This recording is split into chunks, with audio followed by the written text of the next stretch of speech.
ची युती होण्यामागे कुठं माशी शिंकली?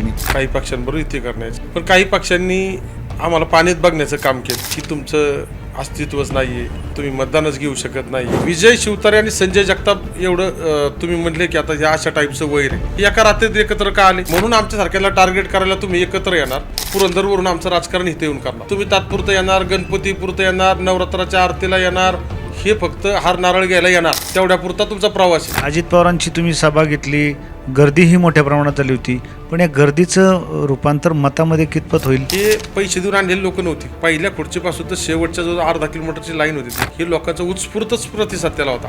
त्याचं तर रूपांतर स्वतःच होणार. 10 मतं सुद्धा यशराशीत येणार एवढा विश्वास आम्हाला आहे. पण मात्र या ठिकाणी सांगितलं होतं की विजय शिवतारे आमदार होते आणि आमदारांनी या ठिकाणी 93 कोटीची योजना कोणी मंजूर केली, नक्की काय स्पष्टीकरण करायला? की स्थानिक आमदार सर्व गोष्टी मीच केल्या हे वारंवार सांगतात, पण मीच हा जो शब्द आहे ना, तर हे जनता म्हणून किंवा आम्ही म्हणून मान्य करू नये. निवडून आल्यापासून माझं एक स्वप्न, माझं ध्येय आणि माझ्या चुलत्याचं स्वप्न आणि जनतेच्या विशेषतः महिलांचे हाल हे आम्ही बघत होतो. पाण्याचं काम प्रामुख्याने करायचं.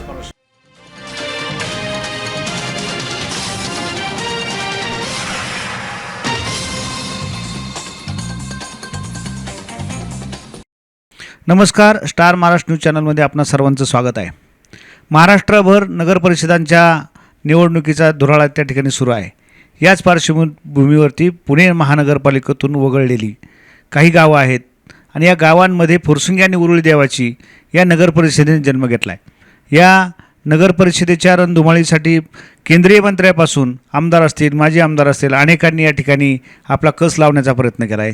याच पार्श्वभूमीवरती राष्ट्रवादीचे निष्ठावंत कार्यकर्ते, अजित पवारांशी अतिशय एकनिष्ठ असलेले कार्यकर्ते, ज्यांनी या भागाचं 11 गावांचं प्रतिनिधित्व करून नगरसेवक म्हणून निवडून आलेत, असे गिरीश आबा ढोरे आपल्याशी चर्चा करण्यासाठी आबा आपलं स्टार महाराष्ट्र न्यूज चॅनलमध्ये स्वागत आहे. नमस्कार आबा, आता आपण मनमोकळेपणाने गप्पा मारूयात. माझं प्रश्न असेल आपल्याला की आपण एक सर्वसामान्य कुटुंबातला माणूस, 11 गावांची निवडणूक, गावांसाठी एक नगरसेवक निवडायचा होता. काय त्यावेळेची परिस्थिती होती? तुम्ही ते नौखे होता, तुम्ही गावामधले एकच तुमचं घर, कसं हे सगळं साध्य केलं? कशाच्या जोरावर तुम्ही नगरसेवक निवडणार?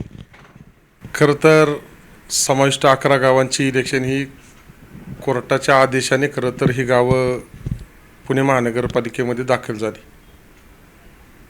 2017 साली ही समाविष्ट 11 गावं पुणे महानगरपालिकेत दाखल झाल्यानंतर 2017 ते 2019पर्यंत इथं कोणीही प्रतिनिधित्व करत नव्हतं. प्रशासन ह्या ठिकाणी सर्व कारभार हाताळत होतं आणि अचानकपणे 2019ला ही निवडणूक जाहीर झाली. जाहीर झाल्यानंतरनं मी खरं तर त्यावेळेस शिवसेनेचा कार्यकर्ता होतो. माननीय बाळासाहेब ठाकरेंच्या हिंदुत्वात मी काम केलेला कार्यकर्ता, माझे स्वर्गीय चुलते कैलास बाप्पू ढोरे व त्यावेळेचे आमचे शिवसेनेचे नेते शंकरनाना हरपळे यांच्या मार्गदर्शनाखाली मी त्यावेळी शिवसेनेत काम करत होतो.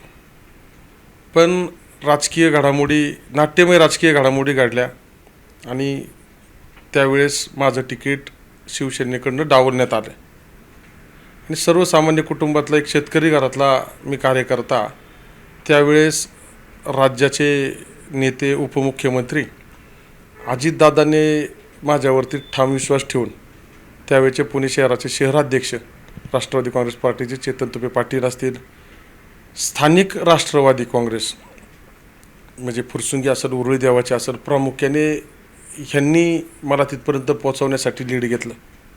त्याच्यामध्ये अनेक नावं घेण्यासारखी आहेत.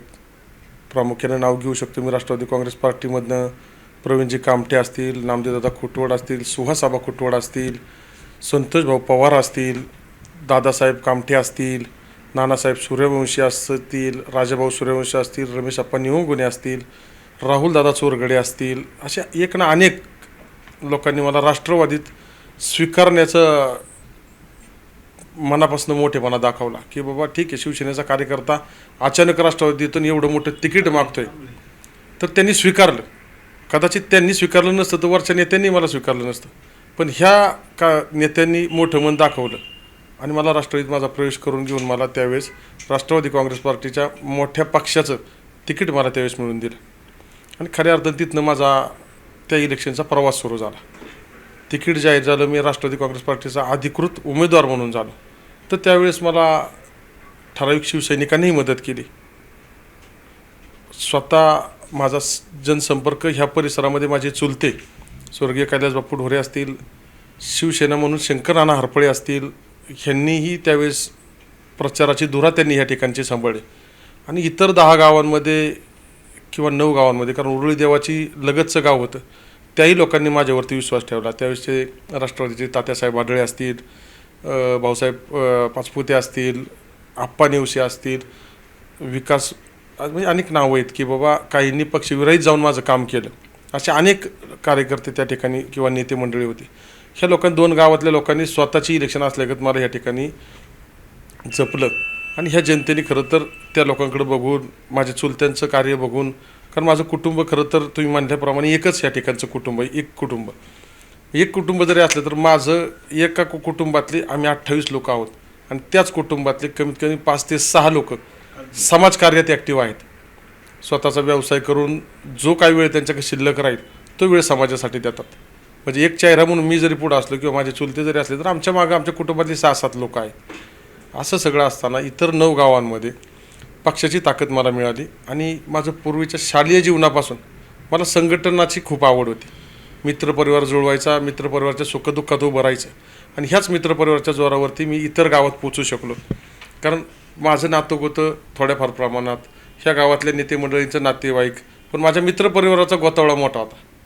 हजारोच्या संख्येने माझा आजसुद्धा मित्रपरिवार, जो माझ्या 2004 पासून 2002 पासून जो मित्रपरिवार आहे, त्याच्यातली एकही व्यक्ती तुम्हाला सांगता येणार नाही की त्यातला हा कार्यकर्ता मित्र तो कसा काय कमी झाला, एकही नाही. मग ह्या सगळं मित्रपरिवाराने आपल्या कुटुंबातला एक व्यक्ती उभा राहतोय. गावाच्या गावा जाऊन साहेब 2-2 दिवस मुक्कामी राहून, 3-3 दिवस मुक्कामी राहून त्या ठिकाणची प्रचाराची धुरा सांभाळली आणि माझ्यासारख्या कार्यकर्त्याला हा विजय मिळवून दिला.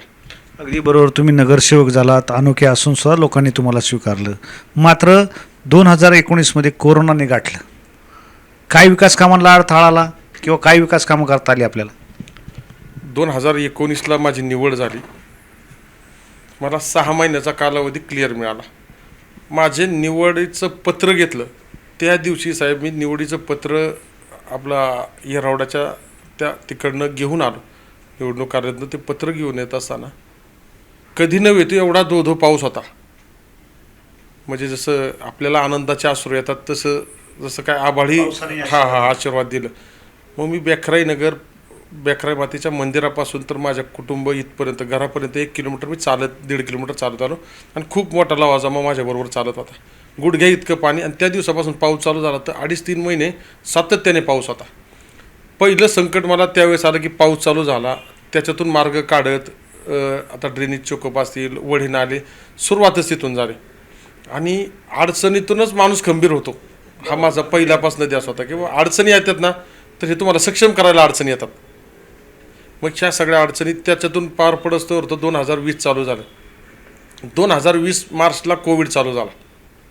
कोविडच्या काळामध्ये विकास कामं ठप्प झाली. त्या 2019ला काही मंजूर केलेली कामं, मग त्याच्यात प्रामुख्याने तुम्हाला सांगतो की फुरसुंगी गावात आज जाण्यासाठीचे मार्ग बेखराईनगर असेल, सोलापूर हायवेवरनं किंवा वडकीवरनं एक मार्ग होता.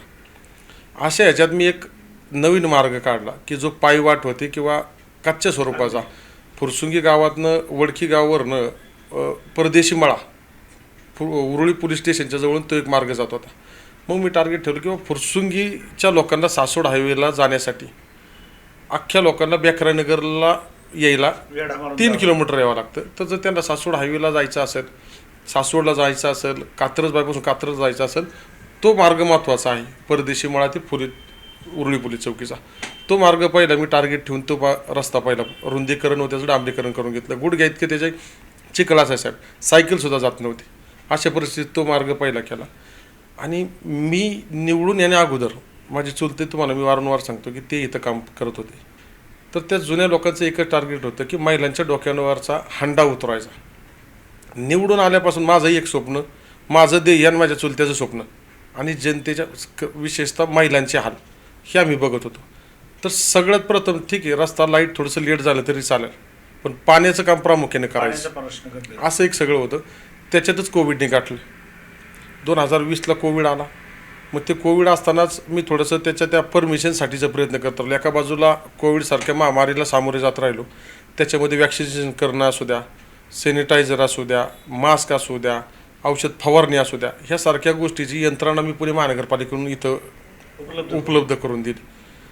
वॅक्सिनेशन मोठ्या प्रमाणात, कारण त्याला काही आडनियम अटी होत्या की सरकारी जागेत ते होणार, पण अजितदादांसारख्या नेत्याचं पाठबळ असल्यामुळं खाजगी जागेतसुद्धा आम्ही ते करून घेतलं की नाही दादा, इथं लोकांच्या अडचणीत आमच्याकडे आता आरक्षणं नव्हती, पूर्वी ग्रामपंचायत होती, सरकारी ठिकाणं असणारी कमी आहेत की आरक्षित जागा इथं सरकारी एखादं ऑफिस आहे असं काहीच. बेकरानगरची लोकसंख्या आज 1.5 लाखाच्या आसपास आहे. ठीक आहे, 2-4 वर्षात 10,000, 20,000 वाढले असेल, पण त्यावेळेसुद्धा 1,20,000, 30,000ची संख्या होती. मग अशा संख्येत तुम्हाला सरकारी एकही ऑफिस नाही, एकही जागा नव्हती. मग अशा ह्याच्यात तुम्ही वॅक्सिनेशन करणार कुठं? मग 8 तर त्याच्यात होते, सरकारीच कुठं जागा असते त्यातच होणार. मग आमचं ग्रामपंचायत कार्यालय इथून 4 किलोमीटर लांब, तिथं नेणार का? नाही. तर मग अशा ह्याच्यात बेकरानगरला 1-2 ठिकाणी खाजगी ह्याच्यात आम्ही वॅक्सिनेशन पहिलं चालू केलं. हजारोच्या संख्येने इकडं केलं. पलीकडे जिल्हा परिषद सदस्य म्हणून अर्चनाताई कामटे होत्या, त्यांनी वॅक्सिनेशन मोठ्या प्रमाणात फुरसून गावात करून घेतलं. बाकीच्या सर्व रोगराई, आणि त्याच्यात महत्त्वाचं म्हणजे बेड उपलब्ध होत नव्हते, पेशंट ॲडमिट होण्यासाठी बेड उपलब्ध होत नव्हते. अशा सुद्धा गोष्टींसाठी माझ्यासारख्या कार्यकर्त्यांनी दादांना फोन केला, त्यांची सोयी सहाय्यकांना फोन केला, त्यांची मदत व्हायची. हॉस्पिटलमध्ये फोन करणं असू द्या, ससूनसारख्या ह्याच्यात असू द्या, तुमचं ते इंजेक्शन लागायचे त्यावेळेचे त्या रेमडेसिवीरच्या सारखे, ह्या अशा अनेक गोष्टींसाठी त्यांची मदत झाली. आणि त्याच्यातून आम्ही हे सगळं तुम्ही कोरोनाच्या काळात केलं, मात्र तुम्हाला निधी मिळाला नाही, निधी थांबवला गेला. पण तुमच्या काळात काहीतरी कामं किती झाली, कोणती झाली प्रामुख्याने कामं? मी प्रमुख रस्ते पहिले करायचं ठरवल्याप्रमाणे तुम्हाला मी पहिल्या ह्याच्यात सांगितलं की परदेशी मळ्यातला प्रमुख रस्ता केला. बेकराईनगरवरून खोटवड चौकापर्यंत फुरसुंगीला जाणारा प्रमुख रस्ता पहिला केला. आणि त्याच्यानंतरच्या काळात मी अनेक कामांसाठी मंजुऱ्या आणल्या. आज तुम्हाला सांगतो 399 कोटी रुपयाच्या 11 गावांसाठीच्या निधी ड्रेनेजसाठी मंजूर होता. पाण्यासाठी मी 7 ते 8 कोटी रुपये महानगरपालिकेकडनं महाराष्ट्र जीवन प्राधिकरणाच्या योजनेसाठी आणले. इतर पाईपलाईनसाठीचे वेगळे निधी त्यासाठी आणला. अंतर्गत ड्रेनेज साठी आणला. आज फुरसुंगी गावात सरोद्याळीसारख्या ठिकाणी पाऊस पडला, एका बाजूला कॅनलचं पाझर व्हायचा, पाऊस पडला तर लोकांच्या घरापर्यंत पाणी जायचं, त्या ठिकाणी मी 1.5 ते 2 कोटीची ड्रेनेज लाईन मोठी टाकली. फुरसुंगी गाव नारायणनगर असेल, पलीकडे राजेश्वरी नगर असेल, त्या रेल्वेच्या पलीकडचं नवीन प्लॉटिंग झालं, त्या ठिकाणी रस्ते केले. नंतरच्या काळामध्ये मी आत्ता 2022च्या दरम्यान नगरपरिषद व्हायच्या अगोदर, नगरपरिषद डिक्लेअर व्हायच्या किंवा त्याचं नोटिफिकेशन निघण्याच्या अगोदर मी फुरसुंगी गावातला मुख्य रस्ता शंभू महादेव शाळेपासून किंवा मंदिराच्यापासून तर पार गेटपर्यंतचा तो रस्ता 1 कोटी रुपयाचा निधी त्यासाठी आणला होता. गजाननगर पॉवर हाऊस ब्रिजपासून तर डोरे पेट्रोल पंपापर्यंत 1 कोटी रुपयाचा निधी त्या रस्त्यासाठी आणला. गंगानगरसारख्या शिवशक्ती चौकपासून स्मशानभूमीपर्यंत 1 कोटीचा रस्ता आणला. तुकाई दर्शेचा प्रमुख रस्ता, पापडी वस्तीचा प्रमुख रस्ता, असा निधी त्या ठिकाणी आणला. स्मशानभूमीच्या दुरावस्था झाली होती. महापुरामुळं दशक्रिय घाट फुरसुंगीचा उद्ध्वस्त झाला होता, त्या ठिकाणी 1.5 ते 2 कोटीची कामं केली. स्मशानभूमी 1.5 ते 2 कोटीची कामं केली. बाढळे मळ्यासारख्या ठिकाणी 30 ते 40 वर्ष ग्रामपंचायत स्थापनेपासून तिथं कुठलंही काम, रस्ता नव्हता, ड्रेनेज नव्हतं. मग त्या लोकांचं तिथलं तुम्ही आज बी जाऊन बाईट घ्या. गणेश बाडायसारखा माझा मित्र त्या ठिकाणी आहे, तर त्यांनी ते त्यावेळेस मला सांगितलं की आबा ग्रामपंचायत स्थापन झाल्यापासून आमच्याकडे एकही काम नाही झालं, तुम्ही आल्यानंतर आमचं पहिलं ड्रेनेजचं काम झालं. पलीकडं तुमचं सायकरवाडीच्या तिथला कलवड महापुराने वाहून गेला, त्या ठिकाणी मी कलवडचं काम केलं. तरवडी सोनार पुलाच्या दरम्यानचा रस्ता डांबरीकरण त्यावेळेस करण्यात आलं. एक ना अनेक अशी कामं मी माझी छोटी मोठी होत राहिली. पण मला कालावधी तुम्हाला सांगितलं 2019 ते 2022 मार्चपर्यंतचा माझा कालावधी होता. अगदी बरोबर आहे. तुम्हाला कोरोनाने थांबवलं तरी सुद्धा तुम्ही विकास कामांची गती अजित पवारांच्या माध्यमातून ठेवली. पण मात्र या ठिकाणी सांगितलं होतं की विजय शिवतारे आमदार होते आणि आमदारांनी या ठिकाणी 93 कोटीची योजना जी MGPच्या माध्यमातून झाली ती विजय शिवतारे बापूंनी केली असं सातत्यानं सांगितलं जातं. काय नक्की MGPची योजना काय स्थिती आहे, कोणी मंजूर केली, नक्की काय स्पष्टीकरण करायला आपण? मी कालच्या मान्य अजितदादांच्या भाषणातही सांगितलं की स्थानिक आमदार सर्व गोष्टी मीच केल्या हे वारंवार सांगतात. त्यांचं योगदान आहे का? तर आहे, ते आम्ही नाकारत नाही. पण सर्व गोष्टी मीच केल्या ना तर हे कुणीच मान्य करू शकत नाही, कारण ह्या सगळ्या गोष्टी ऑन डॉक्युमेंट असते साहेब. मी काय म्हणतो किंवा आमदार काय म्हणतात ह्याच्यापेक्षा कागद काय म्हणतो ह्यालाही तेवढंच महत्त्व आहे. राज्याचे उपमुख्यमंत्री व तत्कालीन पालकमंत्री यांच्या अध्यक्षतेखाली दिलीप सोपल साहेब मंत्री असताना त्यांच्या काळात ती मंजुरी मिळाली. त्याच्यानंतर सरकार बदललं, अनेक सरकार आली गेली, त्याच्यातून निधी मिळत राहिला. त्याच्यात शिवसेनेचंही सरकार आलं, त्यांच्याकडनं निधी मिळाला. पण सर्वप्रथम ती योजना मंजूर झाल्यानंतरनं त्याच्यात एक अट आहे की सरकारी योजना MGP महाराष्ट्र जीवन प्राधिकरणाच्या योजनेला ती मंजूर होत असताना स्थानिक संस्था किंवा लोकवर्गणी, त्याच्यात एक शब्द आहे की ते लोकवर्गणीचा 20% किंवा 25% निधी आधी त्यांनी भरावा लागतो, बरोबर. तर त्याची रक्कम त्यावेळेच्या 2014-16 किंवा 12च्या दरम्यान 25 कोटी रुपये एवढी त्याची ती तरतूद होती की 25 कोटी रुपये त्या ठिकाणी भरायचे होते. मग अशा परिस्थितीत ह्या दोन्ही संस्था कॅपेबल नव्हत्या की बाबा, त्यांची ती क्षमता नव्हती की तेवढं निधी भरण्याचा, आणि ते भरल्याशिवाय तर तिकडनं मंजुरी मिळत नव्हती किंवा तिकडनं निधी वर्ग होणार नव्हता.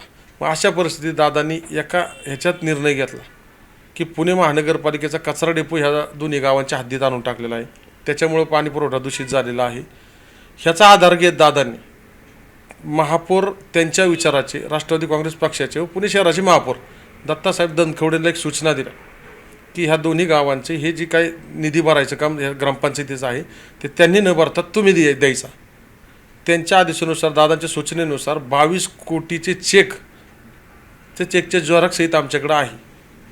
अजित पवारांनी मदत केल्यामुळे ही MGP मंजूर सुरुवात झाली. मधल्या काळात त्यांची इतर पक्षांची किंवा स्थानिक आमदार जी म्हणतात त्यांची मदत झाली का, तर झाली ना, आम्ही नाकारतोय का, तर नाही. पण मीच हा जो शब्द आहे ना, तर हे जनता म्हणून किंवा आम्ही म्हणून मान्य करू नये. ज्याचं त्याला कामाचं श्रेय प्राधान्य मिळालं पाहिजे ह्या मताचा मी कार्यकर्ता आहे. आता माझा वेगळा प्रश्न, राज्यामध्ये सर्वत्र महायुती पाहायला मिळते. अनेक ठिकाणी महायुतीच्या माध्यमातून नगर परिषदेच्या निवडणुका लढवल्या जातात. आत्ता इथे महायुतीतून आपण बाहेर पडलाय, राष्ट्रवादीने स्वतंत्र पॅनलही केलाय. नक्की तुमची युती होण्यामागे कुठं माशी शिंकली नेमकी? युतीचा निर्णय खरं तर वरिष्ठ पातळीवरचा होता. स्थानिक म्हणून आम्ही काही प्रयत्न केले. स्थानिक कार्यकर्ते म्हणून मी पक्षाचा, राष्ट्रवादी काँग्रेस पार्टीचा अजितदादांचा कार्यकर्ता म्हणून, पक्षाचा एक माजी नगरसेवक म्हणून मी प्रयत्न केले काही पक्षांबरोबर युती करण्याची. पण काही पक्षांनी आम्हाला पाण्यात बघण्याचं काम केलं की तुमचं अस्तित्वच नाही आहे, तुम्ही मतदानच घेऊ शकत नाही. पण ही इलेक्शन माझ्या मते जास्त पक्षापेक्षा कार्यकर्त्यांची इलेक्शन होती. स्थानिक कार्यकर्ते, जे स्थानिक कार्यकर्ता या ठिकाणी काम करतो त्याच्याबरोबर ही जनता मतदान करणार होती. हे असं असताना मग आमचं मत होतं की बाबा, राष्ट्रवादी काँग्रेस पार्टी आज तळागाळात आहे. माझ्यासारखा कार्यकर्ता किंवा अनेक कार्यकर्ते जे आज तुतारीमधनं किंवा राष्ट्रवादी काँग्रेस पार्टी शरद पवार गटातनं ह्या ठिकाणी येणार होते. मशालीच्या म्हणजे उद्धव बाळासाहेब ठाकरे पक्षातनं इकडं आले, काही भाजपमधने आले. हा आम्ही सगळं स्थानिक म्हणून आम्ही एकत्र आलो होतो, विकासासाठी एकत्र आलो होतो. तर ह्यांना सुद्धा न्याय देणं आमचं काम होतं. म्हणजे मी न्याय देणं इतपत मोठा कार्यकर्ता नाही, हे सगळे माझ्यापेक्षा सिनियर आहेत. पण ठीक आहे की मला एक बाबा 11 गावांचा प्रशासनात काम केल्याचा अनुभव आहे. मग माझ्यावरती त्यांनी ती दुरास सोपवली की बाबा तू एकत्र कर, एकत्र ये, आम्ही तुझ्या पाठीशी आहोत. मग असं असताना मी पण म्हटलं की बाबा एका पार्टीवर आपण अलायन्स करून नाही सांगतो ना तुम्हाला, त्याच्यात पुढचा भविष्यात होणार नाही. त्याचं कारण असं झालं की 3 कोटीचा वर्क ऑर्डरसुद्धा फायनल झाला. त्या वर्क ऑर्डर कॉन्ट्रॅक्टरसुद्धा फायनल झाला. आणि ह्या महाशयांनी नगर परिषदचं GR आणला की फुरसुंगी देवाची नगर परिषद जाहीर ही दोन्ही गावं महापालिकेतनं वगळण्यात आली. वगळू द्या, त्यांचा निर्णय होता, त्यांनी केला का ठीक आहे. पण तो करत असताना त्यांनी त्याच्यात असा उल्लेख केला त्या GRमध्ये की पुणे महानगरपालिकेने ह्या दोन्ही गावांची देखभाल दुरुस्ती करा. म्हणजेच काय की मेंटेनन्स करायचा फक्त. तुम्ही रस्ता नाही करायचा, रस्त्याचे खड्डे बुजवायचे, तुम्ही ड्रेनेज लाईन नाही टाकायची, ती दुरुस्त करायची, तुम्ही पाण्याच्या लाईन नवीन नाही टाकायच्या, त्याचा मेंटेनन्स करा. म्हणजे त्याचा अर्थ तो होतो. मग अशा परिस्थितीत मी जो काही निधी मंजूर केला होता तो 3 कोटी रुपये कलवडसाठीचा असतील, ह्या सगळ्या बाबींचा विचार कोणी करायला पाहिजे होता? नगर परिषद मी केली का? नाही. ज्यांनी केली त्यांनी या बाबींचा विचार करायला पाहिजे. ह्या एका लाईनमुळे आपला किती कोटीचं नुकसान होते. त्याच्यामुळे साहेब तुम्हाला मी मागाशी सांगितलं 392 कोटी ड्रेनेजचे होते. लोगावपासून दायरीपर्यंत सगळ्या गावात ड्रेनेज लाईनची कामं चालू झाली. काही ठिकाणी 40% कामं पूर्ण झाली. फुरसुंगी आणि उरुळी देवीचे कमीत कमी 60 ते 70 कोटी रुपये ड्रेनेजचे होते. माझ्याकडं अजूनसुद्धा नकाशे असले काय अशा टाईपचे नकाशे आहेत. हे जे नकाशे आहेत ना, हे ड्रेनेज लाईनच्या कामाचे आहेत. 3x3चे नकाशे आहेत. अशा 60-70 कोटी रुपये ड्रेनेजचे माघारी गेले. कुणाच्या नाकर्तेपणामुळं ह्यांच्या एका नगर परिषदेच्या एका लाईनमुळं. तो दुरुस्त करा GR म्हणून सुद्धा आम्ही प्रयत्न केले, पण ह्यांनी त्यात प्रयत्न नाही केले. का तर एका बाजूला सांगायचं ह्यांनी विकास केला नाही आणि विकासाला खीळ घालायचं कामसुद्धा ह्यांनीच केलं. दुसरा प्रश्न आहे माझा की एकीकडे विजय शिवतारे आणि संजय जगताप यांचं विळ्या भोपळ्याचं वैर आपल्याला त्या ठिकाणी पुरंदरमध्ये पाहायला मिळते. मात्र इकडंच हवेलीमध्ये नगर परिषदेसाठी दोन्ही एकत्र आलेत. काय नक्की सांगाल, काय वाटतं? साहेब, आम्ही सगळं पक्ष एकत्र येऊन एका पक्षात सगळे आता येऊन एकत्र काम करतो. तर आमचा सिंगल अजेंडा आहे. सगळे एकत्र का आलो तर विकास कामं करत असताना हेवे द्यावे व्हायला नको, त्याच्यात राजकारण व्हायला नको. आपण एकाच कुटुंबात सगळे राहू आणि विकास कामं करू. आणि अशा परिस्थितीत विजय शिवतारे आणि संजय जगताप एवढं तुम्ही म्हटले की आता ह्या अशा टाईपचं वैर आहे, ही एका रात्रीत एकत्र का आले? फक्त राजकारण. माझ्यासारख्या छोट्या कार्यकर्त्याला किंवा मला जी साथ देणारी लोक आहेत अनेक, मी मगाशी त्यांचा सर्वांचा उल्लेख केलेला आहे की या गावचे जे प्रमुख आहेत, तुमचं काहीतरी शिजलं नाही म्हणून आमच्यासारख्याला टार्गेट करायला तुम्ही एकत्र येणार. तुम्ही सर्व राहणार पुरंदरवरून आमचं राजकारण इथं येऊन करणार. आम्हाला इथं, आम्ही राजकारणात जरी असलो तरी आम्हाला इथं जगायचं, आम्हाला इथं वाढायचं. आमची एवढी जनता त्यांच्या 2-2 पिढ्या इथं सगळ्याच राहणार. तुम्ही तात्पुरतं येणार, गणपतीपुरतं येणार, नवरात्राच्या आरतीला येणार, हे फक्त हार नारळ घ्यायला येणार, तेवढ्यापुरता तुमचा प्रवास आहे. आम्ही इथले सर्व स्थानिक नेते, सर्व कार्यकर्ते आम्ही दिवसातून 8-8, 10-10 वेळा ह्या रस्त्यावरून जातो साहेब. आम्ही ह्याच्यात सगळे एकत्र येण्याचा उद्देश आमचा एकच होता की जो विकास, रखडलेला विकास आहे, ह्या सगळ्या गोष्टीमुळे हे विकास करण्यासाठी आम्ही एकत्र आलो. आणि हे दोघं फक्त राजकारणासाठी एकत्र आले की आम्हाला टार्गेट करण्यासाठी एकत्र आले. अगदी बरोबर. तुम्ही इथं प्रचार प्रमुखही म्हणून राष्ट्रवादीचं काम पाहताय. स्वतः नगरसेवक साठी सुद्धा प्रभाग 9मधून तुम्ही त्या ठिकाणी इच्छुक आहात, दावेदार आहात. तुम्ही निवडून येण्याची तुमची त्या ठिकाणी दावा करताय तुम्ही. नक्की आपण निवडून आल्यानंतर तुमची राहिलेली उर्वरित कामं आहेत, कोणत्या कामांना आपण पहिलं प्राधान्य द्या? साहेब, पहिलं प्राधान्य मी तुम्हाला सांगितलं की 2019ला निवडून आल्यानंतर टार्गेट ठेवून पाण्याचं काम. पाण्याच्या कामासाठी मी पहिलं काम काय केलं तर तुम्हाला सांगतो, संरक्षण खात्याची 700 मीटरच्या लाईनची परमिशन आणणं. बरं, दिल्लीपर्यंत जाणं हे नगरसेवकाच्या जास्त हातात नसतं, पण त्याच्यासाठी तुम्हाला हात देणारी माणसं कोण? मला मान्य अजितदादा असतील, सुप्रियाताई असतील, पवारसाहेब असतील, ह्या तिन्ही नेत्यांचा मला त्यावेळेस सपोर्ट झाला. आणि स्थानिक माझ्याबरोबरचे सर्व नेते जी मागाशी नावं घेतली, आज ज्या पॅनलचे प्रमुख सर्वजण आहेत, ह्या सर्वांची मदत झाली. आणि त्यावेळेस ती संरक्षण खात्याची परमिशन सगळ्यात पहिली आणली. इकडे टाक्यांचे सांगाडे यांनी उभे केले ते साहेब.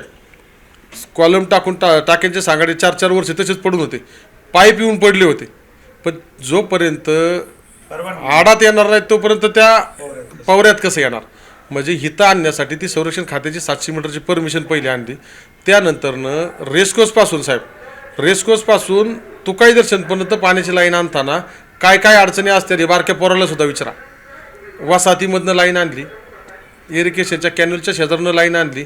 अनेक ठिकाणी त्या भागातले प्रमुख नेते असतात, प्रमुख पक्षाचे असतात, अनेकांचे तिथं आडेथळे आले. मग ह्यावेळेस आमदार नव्हते, कोण नव्हतं. हे स्वतः मी वैयक्तिकरित्या जाऊन पर्सनल संबंध त्या ठिकाणी लावून रिक्वेस्ट करून काही ठिकाणी सगळ्या गोष्टी वापरून मी ती लाईन इथपर्यंत आणण्यास मदत केली. हे सगळं अंगावर घेऊन काम केलं साहेब. माझ्याकडं फोटो असतील त्यावेळेचा. माझा पाय फ्रॅक्चर होता.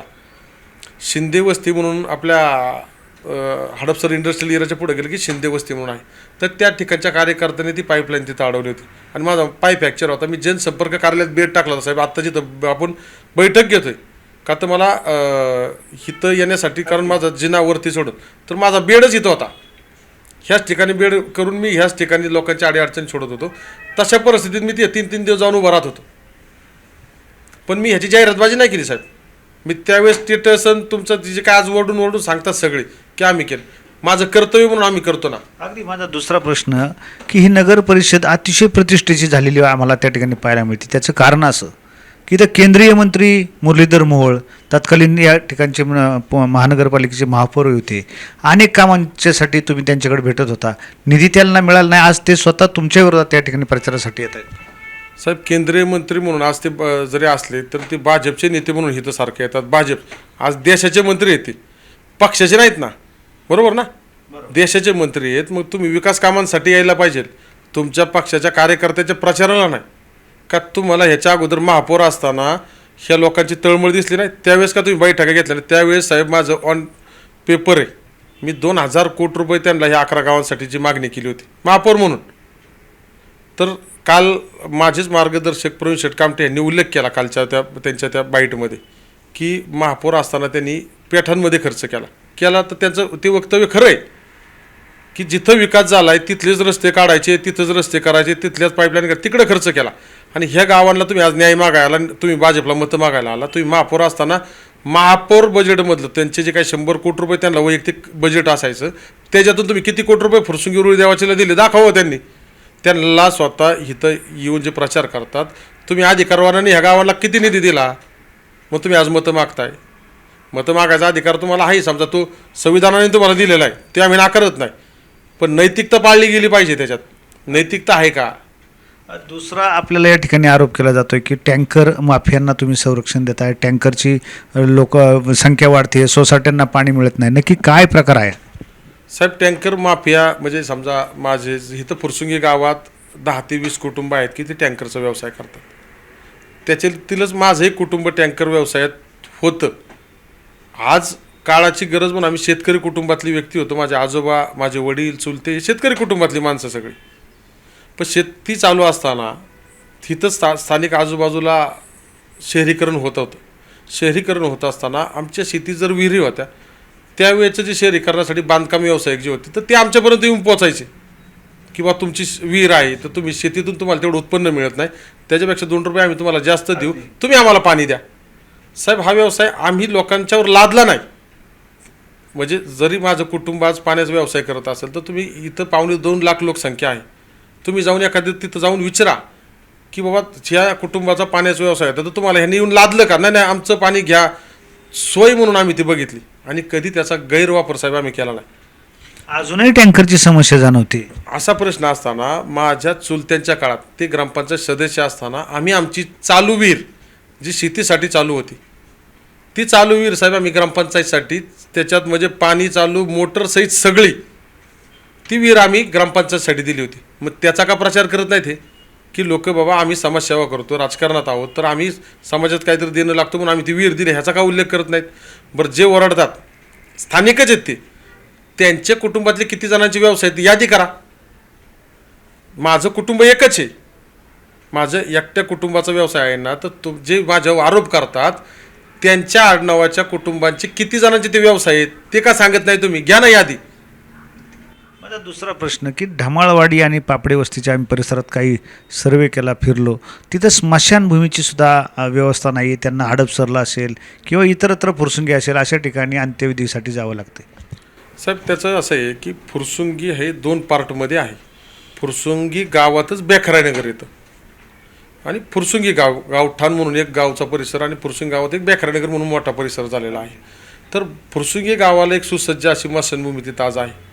त्या ठिकाणी मी 70 ते 1 कोटी रुपयाच्या आसपास बजेट खर्च करून त्या ठिकाणी आधुनिक पद्धतीने तिथं वाहिनी चालू केलेली एक कंपाऊंड त्याचं सगळं सुसज्ज स्मशानभूमी फुरसुंगी गावासाठी एक आहे आणि पूर्ण बेखरायनगरसाठी एक गंगानगरला स्मशानभूमी आहे साहेब.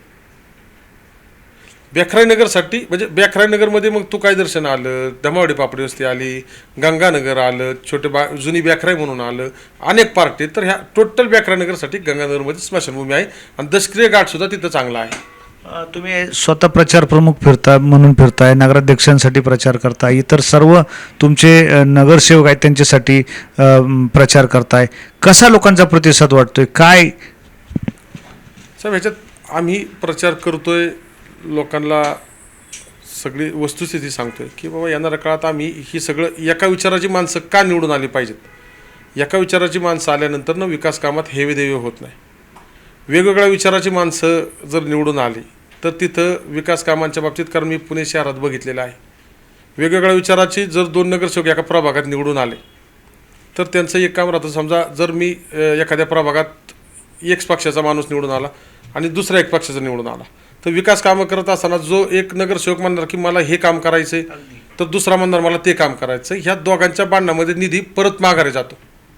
मग हे असं न होता आम्ही एकच पटून सांगतोय की बाबा एक हाती सत्ता द्या आणि एक हाती सत्ता राष्ट्रवादी काँग्रेस पार्टीला का द्या हे बी का सांगतोय तर आज पुण्याचे पालकमंत्री म्हणून अजितदादा आहेत राज्याचं नेतृत्व आहे आणि त्यांच्या विचाराची सत्ता दिल्यानंतरनं त्यांची बांधिलकी हिथं विकास कामं करण्याची वाढणार आहे, त्यांची बांधिलकी वाढणार आहे आणि त्याचबरोबर आमच्यासारख्या कार्यकर्त्यांची वाढणार आहे. आम्ही हक्कांनी दादांक जाऊन निधी आणू शकतो. अगदी अजित पवारांची तुम्ही सभा घेतली, गर्दीही मोठ्या प्रमाणात झाली होती, पण या गर्दीचं रूपांतर मतामध्ये कितपत होईल? साहेब, त्यावेळेस दादांचं स्टेटमेंट आहे गाडीत बसल्यानंतर की ही जिवंत सभा होती. सभा म्हणजे जिवंत सभा म्हणजे काय, की जो जल्लोष, जो उत्साह होता, हे पैसे देऊन आणलेली लोक नव्हती. पहिल्या खुर्चीपासून तर शेवटच्या जो अर्धा किलोमीटरची लाईन होती, ती शेवटच्या खुर्चीपर्यंत टाळ्या, उत्साह, घोषणा, ही लोकांचा उत्स्फूर्तच प्रतिसाद त्याला होता. आणि जो बीबीच्या देटापासून ओरडतो ना, तो मतदार मतात त्याचं तर रूपांतर स्वतःच होणार, पण तो 10 मतंसुद्धा एक्स्ट्राची देणार, एवढा विश्वास आम्हाला आहे. आणि ही जे उमेदवार आहेत राष्ट्रवादी काँग्रेसचे अधिकृत 32 आणि 33 नगराध्यक्ष साहेब, हा मी त्या भाषणात सुद्धा सांगितलं की हा जनतेला अपील असणारे चेहरे आहेत. आम्ही पक्षाने निवड करताना, प्रभारी म्हणून चेतन पाटलांनी निवड करताना, माझे सर्व सिनियर स्थानिक मंडळींनी निवड करताना एकच क्रायटेरिया त्या उमेदवारांच्या मागे धरला की हा समाजात आत्तापर्यंत त्यांनी काय कामं केलं, लोकांच्या सुखदुःखात किती. साहेब, ही नगर परिषद मेट्रो करण्यासाठी, नॅशनल हायवे करण्यासाठी नाही, लोकांच्या दैनंदिन अडचणी, पाणी, रस्ता, लाईट, बऱ्यापैकी रस्ते अंतर्गत चांगले आहेत, प्रमुख रस्ते करायचे, तर ह्याला स्थानिक कार्यकर्ते चांगले पाहिजेत, त्यांची मानसिकता विकास कामं करण्याची पाहिजेत, असे चेहरे त्या ठिकाणी आहेत. त्याच्यामुळं आम्हाला सुद्धा जास्त प्रचार करण्याची गरज पडत नाही, का तर तोच सक्षम कार्यकर्ता आज उमेदवार म्हणून आहे. अगदी माझा शेवटचा प्रश्न, बऱ्याच मुद्द्यांना आपण हात घातला आहे. 2 महत्त्वाचे प्रश्न आपल्याला त्या ठिकाणी जाणवतात. एक वाहतुकीचा प्रश्न आणि दुसरा महिलांची सुरक्षितता. काय विजन असेल आपल्या तुमचं यामागचं? महिला सुरक्षिततेसाठी आणि साहेब, मोठ्या प्रमाणात शहरीकरण वाढत असताना गुन्हेगारी रोखण्यासाठी आजचे राज्याचे उपमुख्यमंत्री व पालकमंत्री व गृहमंत्री किंवा मुख्यमंत्री देवेंद्र फडणवीस साहेब, अजितदादांच्या मार्फत आम्ही फुरसुंगी पोलीस स्टेशन मंजूर करून घेतलं साहेब, हे महिला सुरक्षेसाठी. कारण हडपसर पोलीस स्टेशन होतं, हडपसर पोलीस स्टेशनचा एरिया खूप मोठा होता की त्यांच्यावर सुद्धा तेवढा ताण येत होता. मग त्याच पटीत हडपसर पोलीस स्टेशन तेवढे यंत्रणा ह्या ठिकाणी आम्हाला देऊ शकत नव्हती, म्हणून आम्ही पाठपुरावा करून फुरसुंगी पोलीस स्टेशन मंजूर करून घेतला. स्वतंत्र स्टाफ या फुरसुंगी उरळी देवाच्यासाठीचा पोलिसांचा मोठ्या प्रमाणात स्टाफ आहे. आज मोस्टली जर एखादी काही घटना होणार असेल, जर फोन केला त्याच्या अगोदर नाही का वादविवादाचे चिन्ह दिसले तर पोलिस 5व्या मिनिटाला त्या ठिकाणी हजर राहतात. महिला सुरक्षेसाठीच्या रात्री अपरात्री महिला कामावरनं घरी येत असतात, नाईट ड्युटीवरनं, IT चा क्राऊड आपल्या इथं महिलांचा जास्त आहे, त्या येत असताना आज ते राऊंड पोलिसांचे सातत्याने चालू असतात. हे कशामुळे शक्य झालं तर पोलीस स्टेशन मंजूर झालं, स्वतंत्र स्टाफ मिळाला, ह्याच्यामुळे शक्य झालं. येणाऱ्या काळात अजून पोलीस प्रशासनाला सक्षम करण्यासाठी, अजून स्टाफ मिळवण्यासाठी सुसज्ज इमारत पोलीस स्टेशनला आज उरुळीसारख्या ठिकाणी त्या ठिकाणी 4 रूममध्ये पोलीस स्टेशन चालू आहे साहेब. पण हेच करण्यासाठी सर्वप्रथम लागणारे नगर परिषदेचा DPR तयार झाल्यानंतर आम्ही सर्वप्रथम, तुम्ही जर प्रश्न विचारला महिला सक्षमीकरणासाठी काय करणार, सुरक्षेसाठी काय करणार, तर पोलीस इमारत ह्या ठिकाणी मध्यवस्तीमध्ये मोठ्या प्रमाणात चांगली झाली, सुसज्ज इमारत झाली, स्टाफ त्या ठिकाणी कंटिन्यू राहील, मोठ्या प्रमाणात स्टाफ राहील आणि त्या परिसरात त्यांचा वचक पोलिसांचा राहिला, गुन्हेगारीला आळा बसेल आणि महिला सुरक्षा त्यातून चांगली राहील. अगदी तुम्ही मतदारांना काय शेवटचं आवाहन कराल? मतदारांना एकच आव्हान करतो की राष्ट्रवादी काँग्रेस पार्टीचे अधिकृत 32 उमेदवार आणि 33वा नगराध्यक्ष, विनंतीपूर्वक सांगतो की ह्या 33 उमेदवारांना तुम्ही भरघोस मताने निवडून द्यावं आणि त्याच्यानंतरची जबाबदारी सर्व पॅनल प्रमुख म्हणून, आज तुम्ही माझी बाईट घेत आहे म्हणून, स्वतः गणेश ढोरे म्हणून मी ही सर्व जबाबदारी घ्यायला. साहेब, मी ह्या परिसरामध्ये सकाळी 8 वाजल्यापासून 2 व्हीलर असतो तर दुपारी 2 वाजेपर्यंत ह्या परिसरामध्ये गल्ली जाऊन नागरिकांच्या काय अडीअडचणी आहेत आणि येणाऱ्या काळातसुद्धा ही स्ट्रॅटर्जी माझी राहील. जर राष्ट्रवादी काँग्रेस पार्टीच्या विचारधारेला धरून, अजितदादांचा विश्वास ठेवून, आमच्या सर्व पॅनल प्रमुखांचा विश्वास ठेवून जर नागरिक 2 मतं किंवा त्या उमेदवारांना भरघोस मतं देणार असतील तर तिथून पुढची सर्व जबाबदारी विकास कामांची आम्ही घेऊ. तर हे होते गणेश आबा ढोरे यांनी अतिशय सविस्तरपणे या प्रभागाचा असेल, या फुरसुंगी उरुळी देवाची नगर परिषदेतील समस्यांबाबत आपल्याशी चर्चा केली. या चर्चेचं रूपांतर आणि शेवटी उमेदवारांना केलेल्या आव्हानाचं रूपांतर 2 तारखेला आपल्याला जाणवेल. 3 तारखेच्या विजयी नक्की कोणाचा होईल हे निश्चित सांगता येणार नाही. मात्र तोपर्यंत पाहत राहा स्टार महाराष्ट्र न्यूज.